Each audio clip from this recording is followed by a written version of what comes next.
In today's video, we will be talking about shift linkage cabling for your transmission. As you can see, my old one is a little worn. I do believe this was probably the one that came with my 1996 Chevy Blazer LS. Now this is a four-wheel drive. In today's video, we'll talk about that. Now these are some of the tools you're going to want. 15mm wrench if you're lucky. I went out and I just got a full-on 1/2-inch ratchet with a deep socket drive for underneath the vehicle. We'll get to where that one goes. Need a 7mm tiny ratchet for some of these for your dash. You're then going to need a T25 hex key. That one is for these ones. They are also part of the dash. You'll also have some Phillips screws, which any Phillips screwdriver or Phillips attachment would work. You'll need a 15mm for the bolts. Now I would strongly advise disconnecting your battery only for the simple fact that you don't want to drain your battery, because most of this you're going to be working with one or more of your doors open. Now, my shift linkage cable is that one right there. There's a metal clip that goes in there that keeps the clips from, basically the pinch clips from coming undone and allowing the thing to, wobble, which is not good.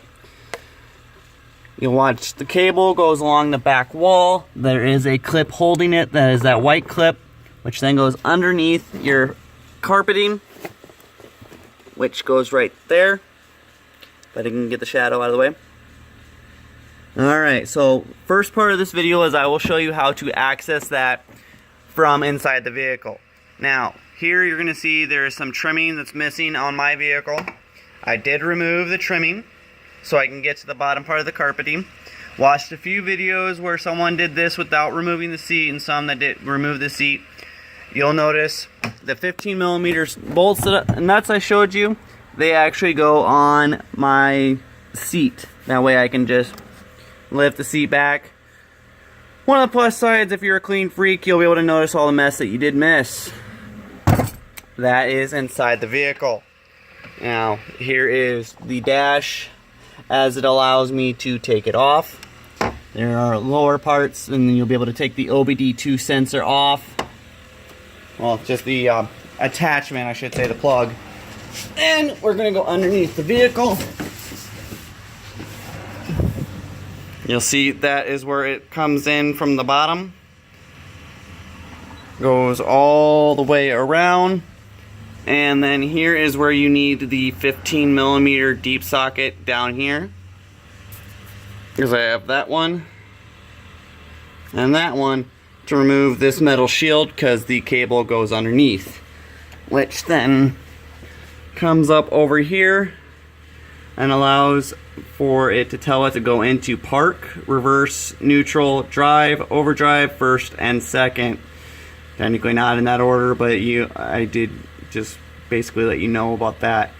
Now, if for some reason you have the same problem I had, to where when you put it in park, because this little white clip here does come out halfway when you buy it. So with that one, you will have to be able to pull that cable out so it's all the way into park, and then push the clip back in. Make sure to hold that, because it does have a spring action, and will try to go back to its resting spot. There is a metal clip right here that allows for the push clips there to, rest there without being able to, pop out. Now, for removal, you will remove this clip.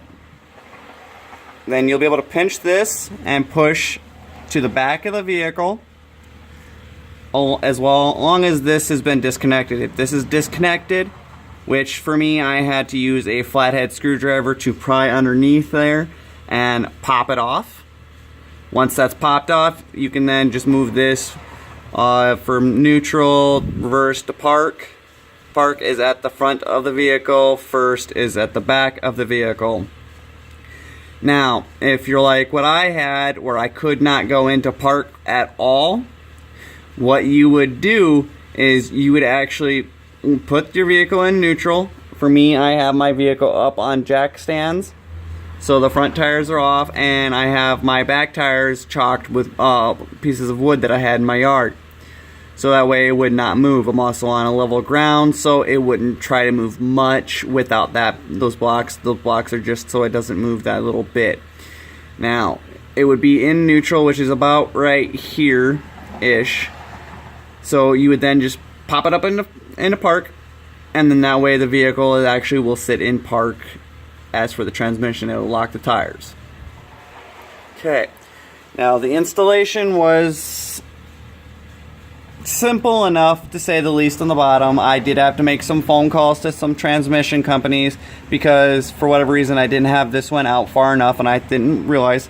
Now, on some models of this, it has a mechanism to where it will not allow it to pop out all the way 100%, like basically pop out on the ground behind you that you're laying on. Now, mine, though, does not have that, and it did actually pop all the way out. Did freak me out a little bit, but I was on the phone with the transmission guy, and he said, oh yeah, some of them do that. Don't worry, it'll just pop right back in.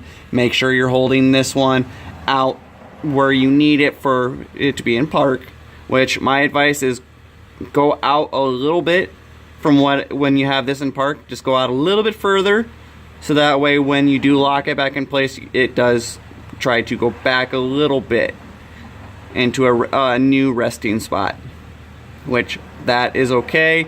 It'll have a little bit of play here. Then you'll bring it back in here and wrap it around. And as long as you have this, which I have to retighten this because I just tightened it enough though it had placement, I'll have to retighten it. Do not over tighten though, because you can break those bolts, and that is not good, especially since it's right on the back of the transmission. Again, sorry I did not have the video going while I was taking this piece apart. All that I have left is basically doing the reverse of tearing it apart. I just have to put everything back together. If you have any further questions, or you have any requests of any kind of backyard mechanicking, I guess you can call it. If you have any requests that you want to see on my video, let me know. If I have access to that vehicle or something similar and I need to do the repair, I will upload that video as well. Not all my videos will be about my Blazer. It's just my Blazer is an older vehicle and does need a few fixes here and there. So again, like and subscribe. Keep an eye on my videos. I should have more in the future because I have a few other jobs that I need to do on this thing. Some of them just for fun, such as the suspension. I will have to replace the ABS. I'll have a video on that one. I'll be replacing the spark plug soon, so I'll have a video for that one as well. But again, thank you for subscribing and watching my video. Have a good day.